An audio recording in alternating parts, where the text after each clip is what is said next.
بسم اللہ الرحمن الرحیم. السلام علیکم. کیپٹل ٹاک میں خوش آمدید. پارلیمنٹ میں وزیر اعظم کے خلاف ایک تحریک عدم اعتماد آئی تھی اور اس تحریک عدم اعتماد کے بطن سے ایک بہت بڑے آئینی بحران نے جنم لیا ہے، اور اس بحران کے نتیجے میں پاکستان کی جو قومی اسمبلی ہے اس کو ڈیزالو کر دیا گیا ہے اور اب سپریم کورٹ آف پاکستان میں کیس زیر سماعت ہے. یہ جو معاملہ ہے یہ کیسے نپٹے گا، اس پر بات کریں گے ہم. ہمارے ساتھ پاکستان کے نامور آئینی ماہرین موجود ہیں. جناب وسیم سجاد صاحب جو سابق چیئرمین ہیں سینٹ کے اور سابق وزیر قانون بھی ہیں.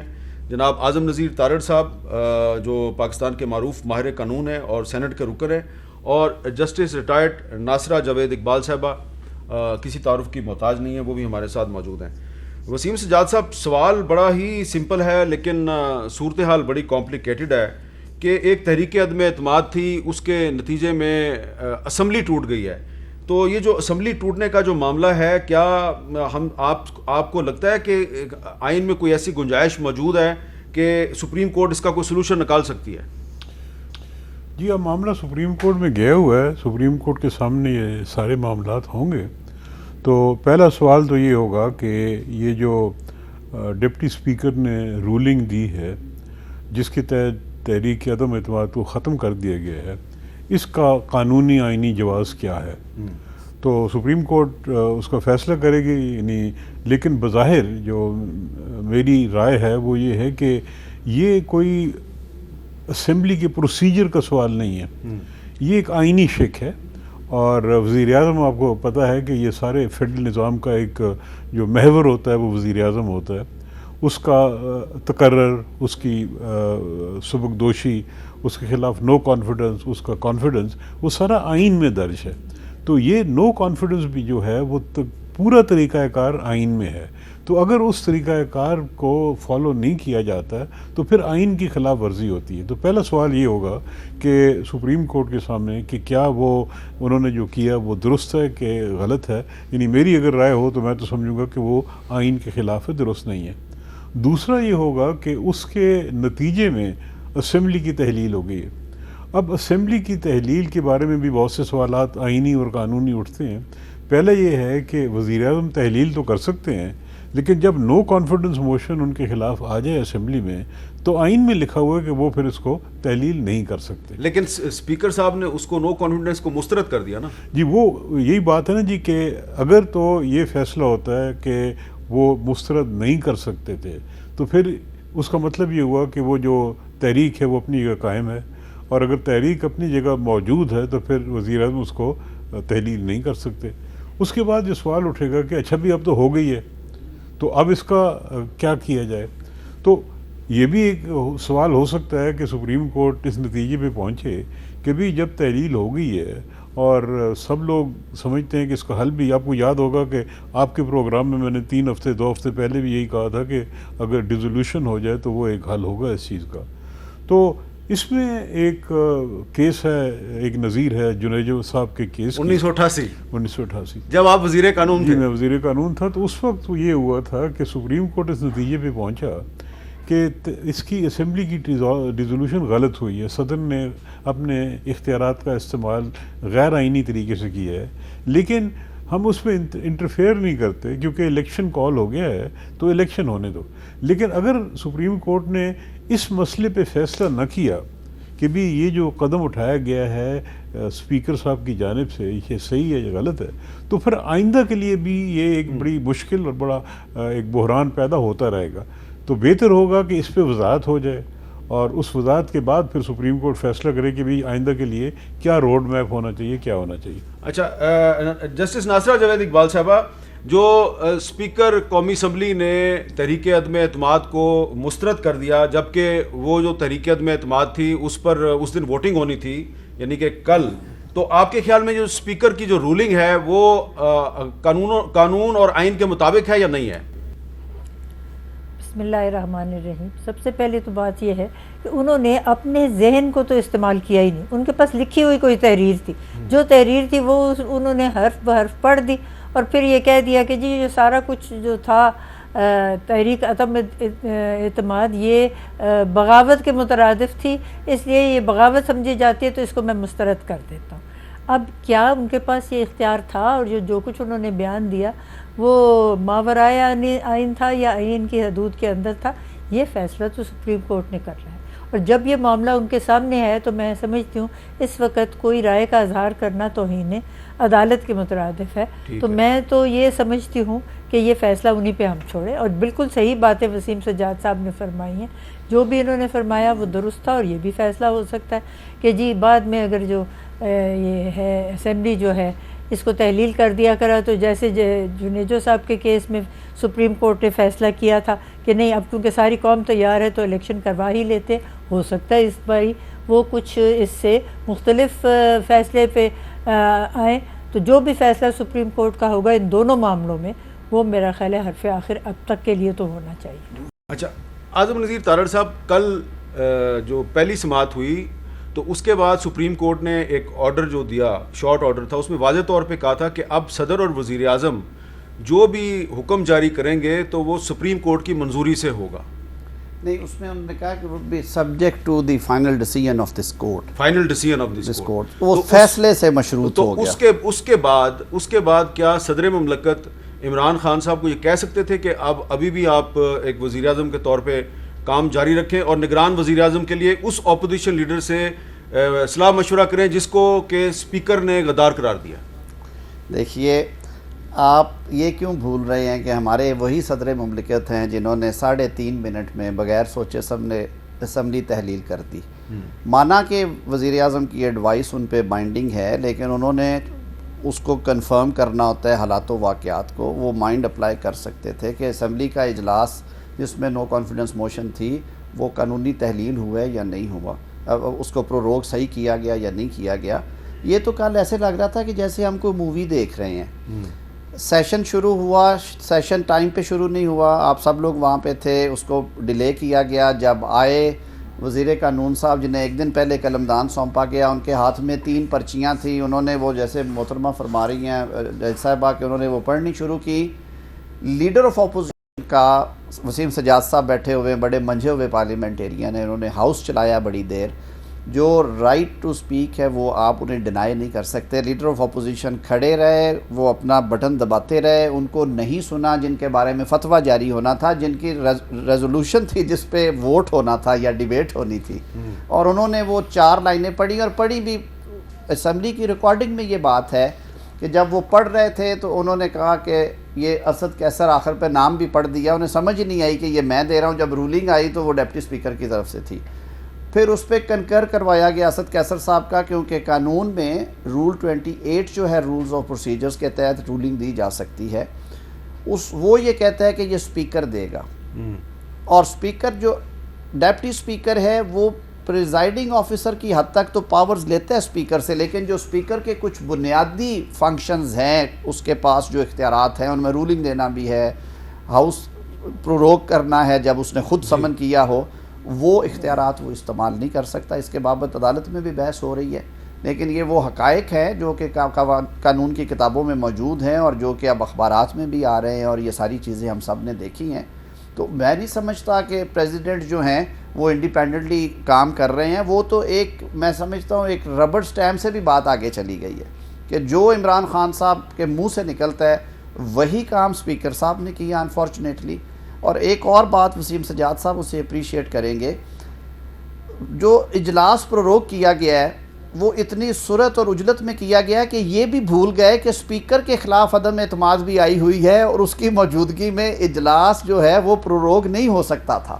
اچھا، تو ایک غلطی پہ غلطی کی. اچھا وسیم سجاد صاحب، پہلے جب تحریک عدم اعتماد آئی تو عمران خان صاحب نے شکر ادا کیا اور کہا کہ یہ تو میری دعا تھی.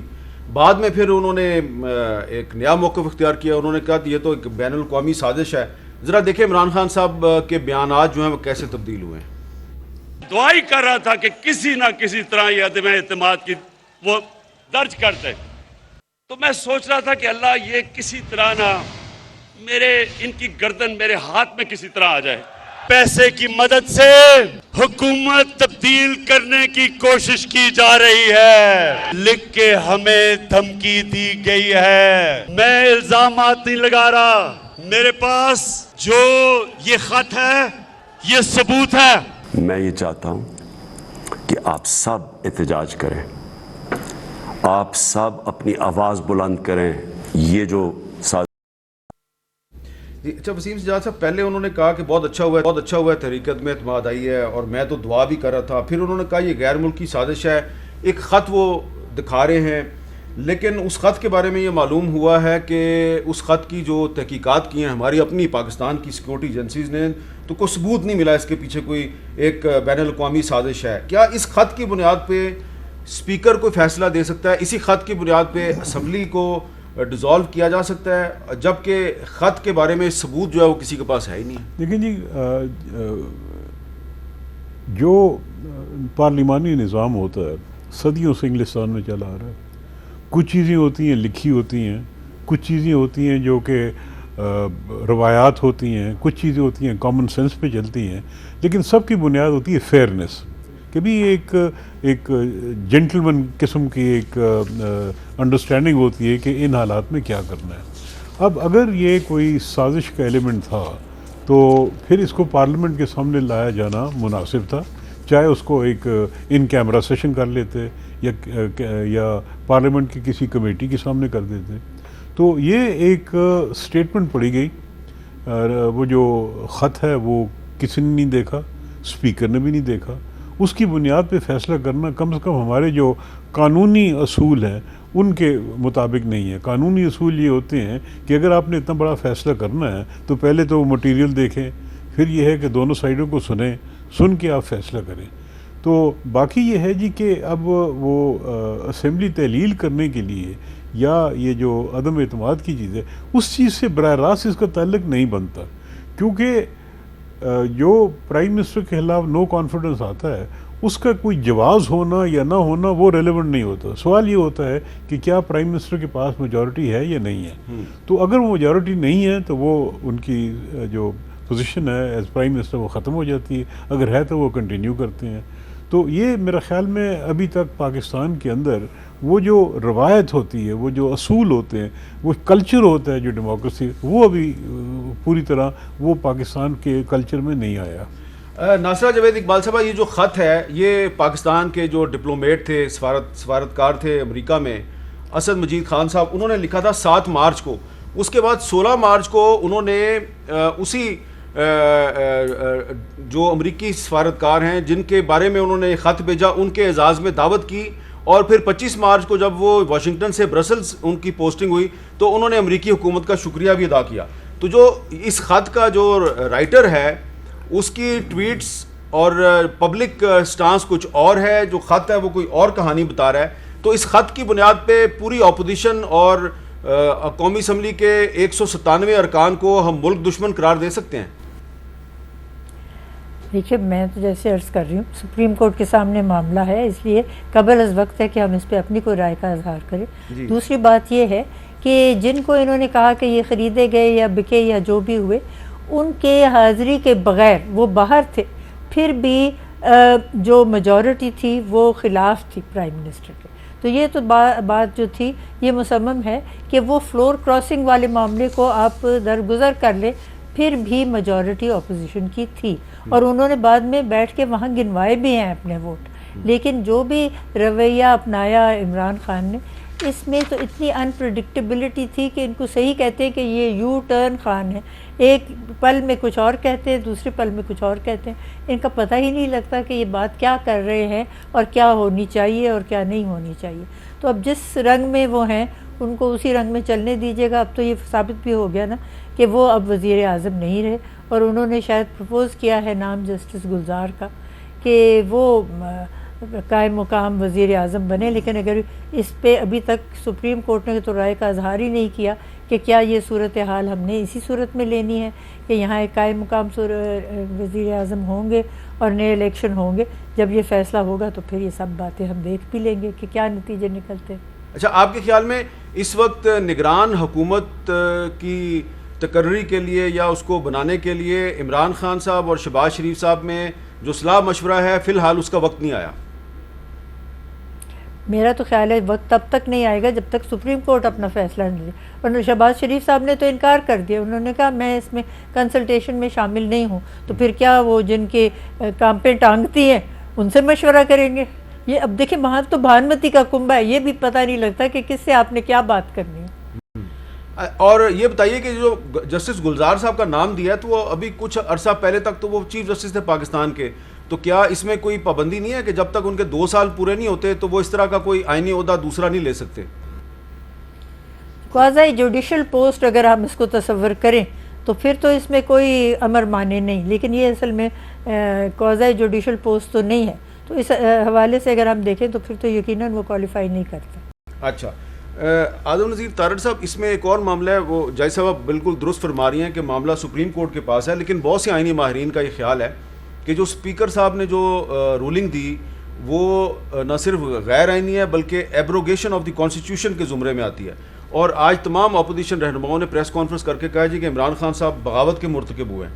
اس کو آپ ثابت کیسے کریں گے کہ یہ بغاوت کیسے ہو گئی, کیونکہ کانسٹیٹیوشن تو ابھی تک موجود ہے؟ دیکھیے, کانسٹیٹیوشن کو ایز اے ہول سسپینڈ کرنا یا اس کو ایبروگیٹ کرنا کہیں پہ بھی یہ منشا نہیں ہے کہ وہی آرٹیکل 6 کا اطلاق اس پہ ہوگا. یوں سمجھ لیجئے کہ مارشل لاء لگانے سے آرٹیکل 6 نہیں لگتا, اور بھی انسٹانسز ہیں. آئین میں مختلف چیزوں کو کرنے کے لیے ایک میکنزم پرووائڈ کیا گیا ہے, اور جب اس میکنزم کو ٹاپل کیا جائے گا, اس کو تہ و بالا کیا جائے گا, تو یہ آئین کی اس سے میں سمجھتا ہوں کہ بلیٹنٹ اٹیمپٹ نہیں ہو سکتی اس کو سبورٹ کرنے کی. آرٹیکل 95 اسٹینڈ لون پروویژن ہے, جیسے وسیم سجاد صاحب نے کہا, اس میں پورا پروسیجر دے دیا گیا ہے. اس کو جن فلمزی گراؤنڈز پہ, گراؤنڈز تو ہیں ہی نہیں تھی وہ بیسیکلی, دیکھیں اگر وہ خط والی گراؤنڈ لیتے ہیں, فیکچولی اگر بات کریں, نہ وہ عالمی سازش 7 مارچ کو پتہ چل گئی, 8 کو جب عدم اعتماد آئی, نہ اس دن وہ عالمی سازش تھی. جس دن اس کی اسکروٹنی ہوئی سیکرٹری اسمبلی نے کی, اس دن بھی وہ عالمی سازش نہیں تھی.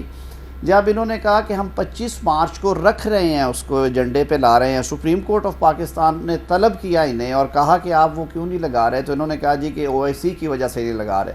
بھئی آپ اس دن سپریم کورٹ آف پاکستان میں پیش کر دیں ایک لکھا ہوا چٹھا جس میں وہ سیلڈ لفافے میں ہو کہ سر یہ قومی سلامتی کا مشورہ ہے, اچھا ہوا ہے آپ کے پاس آ گئے ہیں لوگ, آپ اس پہ ایکشن لیں. یہ تو ملک کے خلاف ایک بہت بڑی سازش ہے. 25 تاریخ کو جب اس پہ لیو گرانٹ ہونی تھی, وہ سب سے اپروپریٹ ٹائم تھا کہ ہاؤس نے لیو گرانٹ کرنی تھی. اسپیکر صاحب کہتے کہ میں ان کیمرہ سیشن کرتا ہوں اور آپ کو بتاتا ہوں کہ یہ ملک کے خلاف سازش ہے اور آپ اس کا حصہ نہ بنیں, اور MNAs کے اراکین قومی اسمبلی کے ویوز لیتے وہاں پہ. اس دن تک بھی کوئی سازش نہیں تھی. جس دن سکور 177 پہ پہنچا, یعنی کہ ان کے اتحادی انہیں چھوڑ گئے, اور 186A کے ریفرنس میں انہیں وہ انجنکٹیو آرڈر نہیں ملا کہ جو لوگ پارٹی تبدیل کر کے جائیں ان کو ووٹ ڈالنے سے روکا جائے, اور انہوں نے 3 دفعہ یہ آرڈر مانگا اور سپریم کورٹ نے کہا کہ یہ نہیں ہوتا, تو پھر اٹارنی جنرل صاحب نے کہا کہ ہم یہ رائے مستقبل کے لیے لے رہے ہیں, فار فیوچر کورس. تو قوم اتنی پاگل ہے کہ قوم کو سمجھ نہیں آئی کہ وہ اچھا اس کو بھی چھوڑ دے. ابھی 3 اپریل کو جس دن اس پہ ووٹنگ ہونا تھی, آرڈر آف ڈے ایک دن پہلے جاری ہوا ہے. عمران خان صاحب گلی گلی محلے محلے یہ شور مچا رہے ہیں کہ میری بغل میں ایک خط ہے, میں نے سیکیورٹی کمیٹی میں بھی رکھا ہے, نیشنل سیکیورٹی کمیٹی میں بھی رکھا ہے, میرے بغل میں خط ہے. اسپیکر صاحب کے کنسرنز اگر اتنے شدید تھے تو آرڈر آف ڈے پہ ڈالتے نا کہ ووٹنگ سے پہلے یہ ایجنڈا ہے, 1 روز پہلے میں جاری کر رہا ہوں, میں نے اس خط پہ بات کرانی ہے کیونکہ اس سے ملک کی سالمیت جڑی ہوئی ہے. تو باقی لوگ کوئی اندھے نہیں ہیں, بہرے نہیں ہیں, ان کا دماغ ہے. یہ ساری چیزیں قوم کو نظر آ رہی ہیں کہ صرف اپنے اقتدار کو بچانے کے لیے ایک شخص کی انا کی بھینٹ جو ہے وہ پورے نظام کو چڑھایا گیا ہے, اور پھر اسمبلیاں تحلیل کی گئی ہیں. اور اگر یہ آئین شکنی نہیں ہے تو پتہ نہیں پھر آئین شکنی کیا ہوگی. ایک چھوٹا سا قانونی نقطہ ہے ناصرہ جاوید اقبال صاحبہ, کچھ لوگ یہ کہہ رہے ہیں کہ یہ جو آرٹیکل 69 ہے ہمارے کانسٹیٹیوشن کا, تو اس آرٹیکل 69 کے تحت جو عدالتیں ہیں وہ پارلیمنٹ کی کارروائی میں نہ مداخلت کر سکتی ہیں نہ تحقیقات کر سکتی ہیں. تو یہ معاملہ جو ہے اس پر آپ کا کیا خیال ہے؟ یہ تو عدالت نے از خود نوٹس لے لیا ہے اور آپ کو پتہ ہے کہ کل ہی انہوں نے نوٹس لیا ہے، تو ہم ان کے اختیارات کو تو چیلنج کر ہی نہیں سکتے. اور جب معاملے اتنے سنگین ہو جائیں تو یہ کہنا کہ جی اس میں عدالتیں نہیں دخل اندازی کر سکتی، تو کب کر سکتی ہے؟ دیکھیں they are the least dangerous branch of the state, اور انہوں نے داد رسی کرنی ہے تمام 22 کروڑ لوگوں کی، اور اگر اس وقت نہیں داد رسی کریں گی تو کب کریں گی؟ میں نہیں سمجھتی کہ اس کو آپ اسٹینڈ الون دیکھ سکتے ہیں کہ وہ دخل اندازی نہیں کر سکتے، ایسی بات نہیں ہے. اچھا، بہت بہت شکریہ ناصرہ جاوید اقبال صاحبہ. ہم ایک وقفہ لیتے ہیں اور وقفے کے بعد ہماری گفتگو.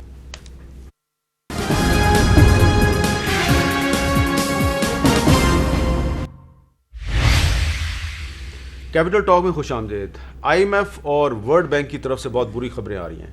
آئی ایم ایف جو ہے اس نے پاکستان کو جو قسط ادا کرنی تھی وہ ہماری اطلاعات کے مطابق اس کو معطل کر دیا گیا، اور ورلڈ بینک کی طرف سے جو پاکستان کو $700 ملین دینے کا ایک وعدہ کیا گیا تھا وہ اس پر بھی نظر ثانی کر رہے ہیں، اور اس پر بھی اگلے 24 گھنٹے میں کوئی فیصلہ جو ہے وہ متوقع ہے.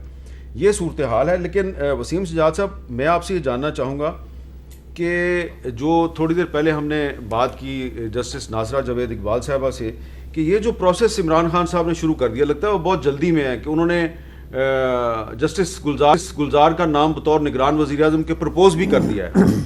یہ وہ کیا واقعی وہ سیریس ہے، نگران حکومت بن سکتی ہے یا is playing with the galleries?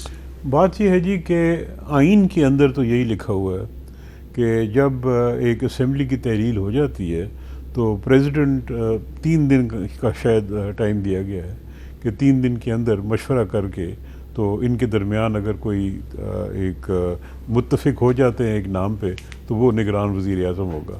اگر نہیں ہوتے تو پھر ایک ٹائم لمٹ دی گئی، اگلے 2 دنوں میں پارلیمنٹری کمیٹی کے پاس جائے گا جس میں 8 ممبر ہوں گے برابر اپوزیشن اور گورنمنٹ کے، اس کے پاس جائے گا. اگر وہاں بھی طے نہیں ہوتا تو پھر 2 دنوں میں الیکشن کمیشن ایک فیصلہ کرے گا. یعنی کانسٹیٹیوشن کے اندر ٹائم لمٹس ہیں.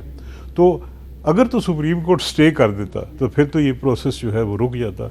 اب سٹے نہیں کیا، لیکن سپریم کورٹ نے یہ ضرور کہا ہے کہ جو بھی اقدامات ہوں گے that will be subject to the decision of the court.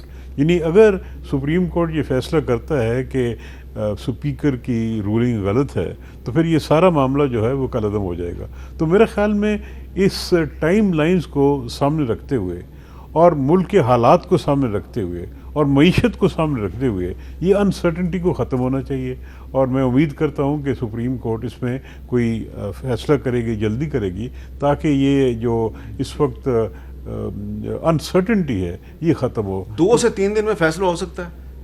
ہو سکتا ہے جی، کیوں نہیں ہو سکتا؟ کوئی ایسا کوئی اتنا بڑا ایشو تو نہیں ہے کہ فیصلہ نہ ہو سکے، فیصلہ تو ہو سکتا ہے. اچھا یہ بتائیں کہ یہ جو اس وقت عمران خان صاحب کا جو سٹیٹس ہے، عارف علوی صاحب نے ان کو آرٹیکل 224A کے تحت کہا جی کہ آپ بطور پرائم منسٹر کام کرتے رہیں.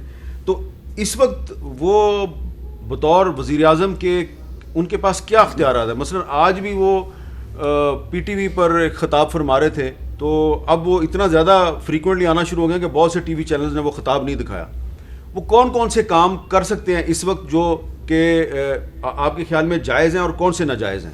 بات یہ ہے جی کہ اس کو اگر میں یہ کہوں کہ یہ ان کا رول اب ایک انٹرم پرائم منسٹر کا ہے یا کیئر ٹیکر پرائم منسٹر کا ہے، تو سپریم کورٹ کے فیصلے ہیں کہ جو کیئر ٹیکر گورنمنٹ ہوگی وہ کوئی دور رس نتائج والے فیصلے نہیں کرے گی. ڈے ٹو ڈے جو ضروری ہو حکومت چلانے کی وہ فیصلے کرے گی. اور میرا خیال میں ان چیزوں کو سامنے رکھا جائے تو پھر کوئی ایسا فیصلہ جس کا نتائج ذرا لمبے دور کے لیے ہوں گے وہ نہیں کرنا چاہیے. ڈے ٹو ڈے گورنمنٹ چلانی چاہیے اور جتنی جلدی ہو ایک مستقل نظام جو ہے وہ پاکستان میں لانے کی کوشش کرنی چاہیے. طارق صاحب، یہ صورتحال ہے جو اس میں اب دیکھیں آئی ایم ایف اور ورلڈ بینک سے بھی بہت بری خبریں آ رہی ہیں. آپ کو بھی یہی لگ رہا ہے کہ 2 یا زیادہ سے زیادہ 3 دن میں سپریم کورٹ اس معاملے کو نپٹا دے گی؟ میر صاحب، کیونکہ ہم کل سے اس کیس سے وابستہ ہیں اور سپریم کورٹ بار ایسوسی ایشن نے بھی پٹیشن فائل کر رکھی ہے، پاکستان بار کونسل کو بھی نوٹس ہے، سیاسی جماعتیں بھی ساری موجود ہیں، فریقین سارے آج آ گئے تھے اور آج کافی حد تک کیس میں پیش رفت ہو گئی ہے. کل جو سیاسی جماعتیں ہیں اپوزیشن سے متعلقہ، انہوں نے یہ کہہ دیا کہ ہم 1 گھنٹے سے زیادہ ٹائم نہیں لے رہے. کل مخدوم علی خان صاحب کو ہم سب نے ٹائم دیا کہ آپ اس کو کنکلوڈ کریں گے. آج فاروق نائک صاحب بولے تھے کیونکہ رضا ربانی صاحب کا کیونکہ تجربہ ہے، انہوں نے بطور پارلیمنٹیرین ان کی کافی سروسز ہیں، وسیم سجاد صاحب کی طرح وہ بڑا لمبا عرصہ سینٹ میں رہے، تو انہوں نے ایک کنسائز سٹیٹمنٹ تیار کی ہوئی، انہوں نے کہا میں 10 منٹ لوں گا۔ میں نہیں سمجھتا کہ سپریم کورٹ بار کے وکیل منصور عوان صاحب ہیں، انہوں نے بھی کہا میں 10 منٹ لوں گا۔ تو یہ بینچ نے اسی وجہ سے کل معاملے کی نزاکت کو سامنے رکھتے ہوئے میں نے ریکویسٹ کی تھی کہ سر یہ بہت سنگین مسئلہ ہے، ملک میں ایک بحران ہے، اور اس کی صرف یہ سیاسی نہیں ہے، اس کے بہت سارے اور اینگلز ہیں، جیسے آپ نے ابھی بتا دیا کہ ہمیں جو ایک معاشی بھیانک صورتحال نظر آ رہی ہے، جو پہلے ہی ہم ایک بھیانک صورتحال کا سامنا کر رہے ہیں۔ میں تو آپٹمسٹک ہوں کہ شاید کل ہی یہ کنکلوڈ ہو جائے۔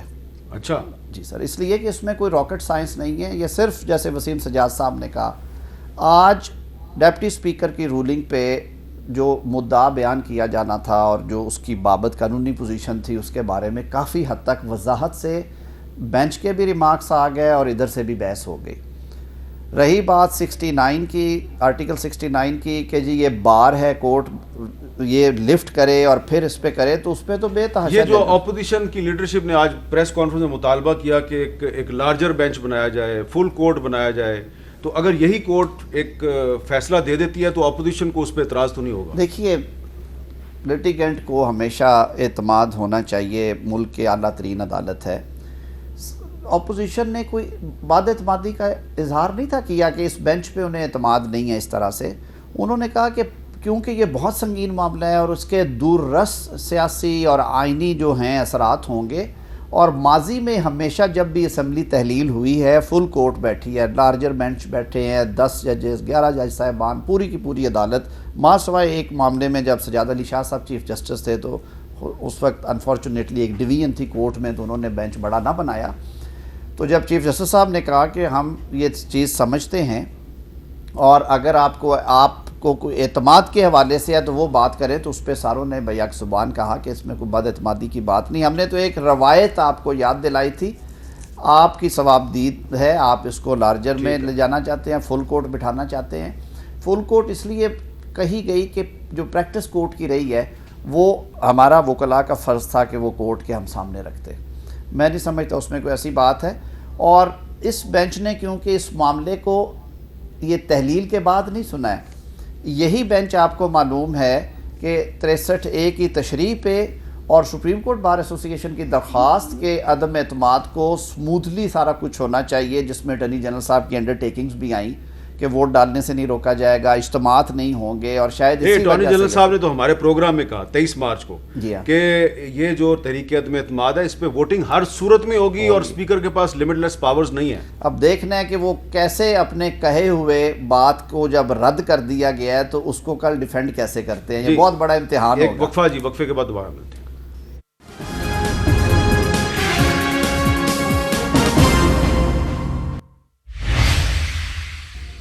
کیپٹل ٹاک میں خوش آمدید۔ آئی ایم ایف کی طرف سے کہا گیا کہ پاکستان کے ساتھ جو اس کا ایگریمنٹ ہے اس پر عمل درآمد ضرور کیا جائے گا، اور ہو سکتا ہے کہ نئی آنے والی جو حکومت ہے اس سے بات چیت کی جائے۔ تو اس سے آپ اندازہ لگائیں کہ ہر طرف سے انتظار کیا جا رہا ہے کہ پاکستان میں جو اس وقت آئینی بحران ہے یہ جلد سے جلد ختم ہو تاکہ ریاست پاکستان کے ساتھ جو معاملات ہیں ان کو آگے بڑھایا جائے۔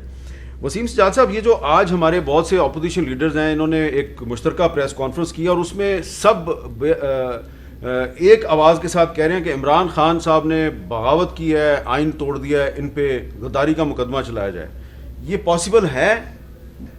میرا خیال میں جی یہ جو آرٹیکل 6 کے بارے میں اس طرح کی گفتگو کی جاتی ہے وہ آرٹیکل 6 کے مفہوم کو نہیں سمجھے، یعنی آئین کی خلاف ورزی، تو یہ تو اگر کوئی شو کاز نوٹس نہیں دیتا تو خلاف ورزی ہے، اگر کسی فنڈامنٹل رائٹ کی وائلیشن ہوگی تو خلاف ورزی ہے۔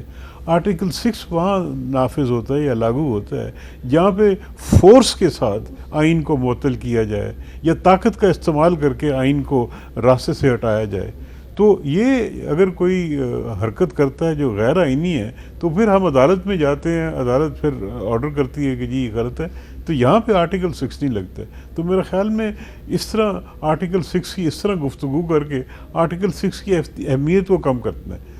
تارڑ صاحب، جو فواد چودھری صاحب نے اور اسپیکر نے آرٹیکل 5 کی بنیاد پہ تحریک عدم اعتماد کو مسترد کیا، آرٹیکل 5 کی سب کلاز 1 سب کلاس 2 انہوں نے بھی نہیں پڑھی. دیکھی. اس کے بعد پھر آرٹیکل 6 شروع ہو جاتا ہے. جی ہاں. تو یہ جو آپ کے اپوزیشن کے لوگ جو ہیں وہ کہہ رہے ہیں جی کہ آرٹیکل 6 کی خلاف ورزی ہوئی ہے, اس کو آپ کیسے ثابت کریں گے؟ دیکھیں وسیم صاحب نے بالکل صحیح جو قانونی اور آئینی بات سامنے رکھی ہے, اس کو تھوڑا سا میں اس حوالے سے ضرور ڈفر کروں گا کہ اگر آپ ایک منتخب اسمبلی تحلیل کر دیتے ہیں جانتے بوجھتے ہوئے کہ آپ اسے تحلیل نہیں کر سکتے, اور ایک غیر آئینی رستہ اس کے لیے اختیار کیا, اور اپنے جو ان کے پروردہ ڈپٹی اسپیکر تھے ان کے اور وزیر قانون کے ذریعے ایک سوچی سمجھی اسکیم کے تحت یہ سارا کچھ کیا, اور ایک ونڈو کھولی تاکہ اس ونڈو کھولنے سے اسمبلی تحلیل کی جا سکے, تو میں سمجھتا ہوں کہ اس کے لیے وردی پہننا ضروری نہیں ہے.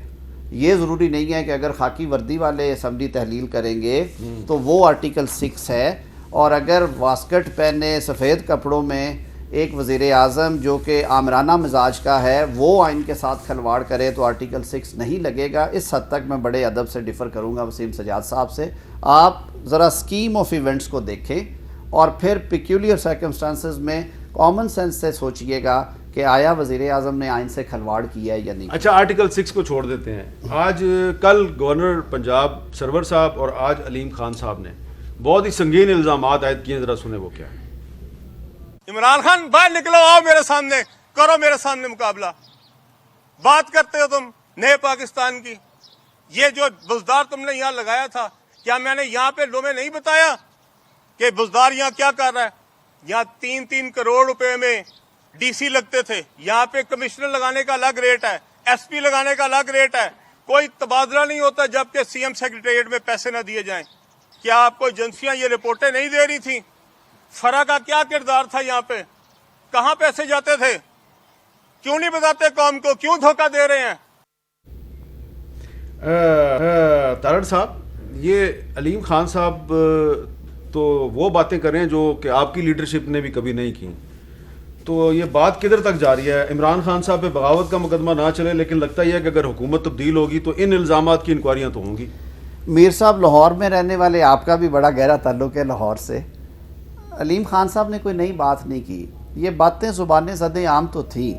اب اگر انہیں لوگ اس طرح سے نہیں تھے بول پا رہے, ظاہر ہے حکومت وقت کا کچھ ڈر خوف بھی ہوتا ہے, کچھ وزاداریاں اپوزیشن کا. میں سمجھتا ہوں کہ جو موجودہ اپوزیشن ہے ان کا ظرف وہ نہیں ہے جو موجودہ یا گزشتہ حکومت کا تھا, تو اس وجہ سے شاید کمی بیشی رہی ہو. کوئی کہانیوں کی کمی نہیں ہے, وہ تو جب یہ کھلیں گے تو اتنی زیادہ, وہ پنجابی میں کہتے ہیں نا لیریں نکلیں گی, لیرہ نکلن گیا نہیں زیادہ کرپشن دیاں, وہ سوچ سے بھی زیادہ ہے. پنجاب میں جو ان 3.5 سالوں میں ہوا, میرے پاس 1-2 لوگ آئے جنہوں نے کہا کہ ہم پنجاب کی مقتدر شخصیت جو پنجاب چلا رہے تھے سیاسی طور پہ, ان کو زندگی میں پہلی دفعہ ملے ہیں اور انہوں نے کچھ فرمائش کر دی ہے کہ وہ کام اگر آپ نے کرانا ہے تو اس کے بدلے میں یہ معاملات جو ہیں کیش کرنسی میں کر دیں. تو کہتے ہیں ہمیں یقین نہیں آیا کہ ہم واقعی کسی صوبے کی مقتدر ترین شخص کے پاس بیٹھے ہیں. تو میرے جیسے بندے کے پاس اگر ان پچھلے 8-10 ماہ میں 2 لوگ آئے, ایک نہیں 2 لوگوں نے ایک کے بعد دوسرے نے یہ بتایا, تو علیم خان صاحب تو گھر کے بندے ہیں ان کے, اور باتیں ہمیشہ گھر سے ہی نکلتی ہیں سب سے. چلیں, بہت بہت شکریہ اعظم نذیر تارڑ صاحب, بہت بہت شکریہ جناب وسیم سجاد. اور میں چلتے چلتے صرف یہ گزارش کروں گا کہ یہ ساری جو کہانی ہے اس کی بنیاد ایک خط ہے. وہ خط جو ایک ڈپلومیٹ اسد مجید خان صاحب نے لکھا واشنگٹن سے, اور وہ اسلام آباد پہنچا 7 مارچ کو. اور وہ اسد مجید خان صاحب جو اپنے ٹویٹس ہیں, ان ٹویٹس میں تو امریکہ کی بڑی تعریفیں کرتے رہے ہیں, لیکن جو خط ہے ان کا, اس خط میں وہ کہہ رہے ہیں کہ امریکہ پاکستان کو دھمکی دیتا ہے. تو یہ اسد مجید خان صاحب سے بھی یہ پوچھا جانا چاہیے کہ آپ نے اگر خط لکھا ہے اور اپنی حکومت کو بتایا کہ امریکہ ہمیں دھمکیاں دے رہا ہے, اور تحریک عدم اعتماد کو ایک غیر ملکی سازش قرار دیا گیا ان کے خط کی بنیاد پر, تو اس کے بعد پھر انہوں نے 16 مارچ کو اور 25 مارچ کو ٹویٹس میں امریکی حکومت کا شکریہ کیوں ادا کیا, ان کی تعریف کیوں کی؟ کیونکہ ان کی ٹویٹس میں اور ان کا جو مبینہ خط ہے اس کے کانٹینٹ میں, متن میں بہت فرق ہے, تضاد ہے, زمین آسمان کا فرق ہے. تو یہ بھی ایک انویسٹیگیشن ہونی چاہیے کہ جو خط کا متن ہے اس میں کتنا سچ ہے کتنا جھوٹ ہے. اجازت دیجیے, اللہ حافظ.